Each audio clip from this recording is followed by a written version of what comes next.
అందరికీ తెలుగు భాష దినోత్సవ శుభాకాంక్షలు.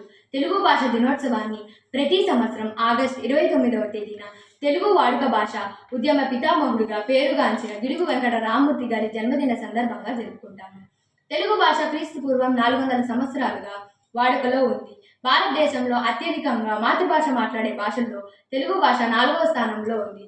భారత ప్రభుత్వం గుర్తించిన 6 ప్రాచీన భాషల్లో తెలుగు భాష ఉండడం తెలుగు వారందరికీ గర్వించదగ్గ విషయం. తెలుగు భాష ఎంతో పాండిత్యం, వైభవం ఉంటుంది. అందుకే దేశ భాషలందు తెలుగు లెస్స అన్నారు శ్రీ కృష్ణదేవరాయలు. ఇటాలియన్ అన్వేషకుడు నికోలా డి కాంటే తెలుగు భాషను ఇటాలియన్ ఆఫ్ ద ఈస్ట్ అని కొనియాడారు. ఇటాలియన్ భాషలాగే తెలుగు భాష కూడా అచ్చులతో ముగుస్తుందని పేర్కొన్నారు. తెలుగు భాష ఉత్తమ లిపి మరియు పదకోశం చాలా గొప్పది.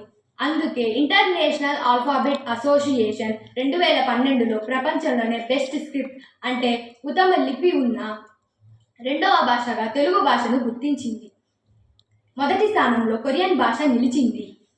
మన తెలుగు మాట్లాడేటప్పుడు మన శరీరంలో 72,000 న్యూరాన్లు యాక్టివేట్ అవుతాయి. ప్రపంచంలో ఉన్న అన్ని భాషల కన్నా ఇదే ఎక్కువ అని సైన్స్ నిర్ధారించింది.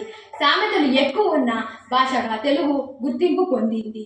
కంప్యూటర్లో DTP కొరకు మొట్టమొదటిగా చెన్నైకి చెందిన ఉమా కళ్యాణ్ రామ్ అనే మహిళ తెలుగు ఫాంటును రూపొందించి సాంకేతికంగా తెలుగు భాష అభివృద్ధికి కృషి చేశారు.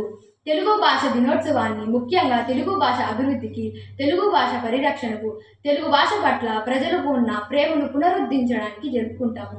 నువ్వు కొలిచే దైవం కన్నా నిన్ను కన్న తల్లి మిన్న, నువ్వు పలికే అన్య భాషల కన్నా అమ్మ నేర్పిన తెలుగు భాష మిన్న. జై తెలుగు తల్లి.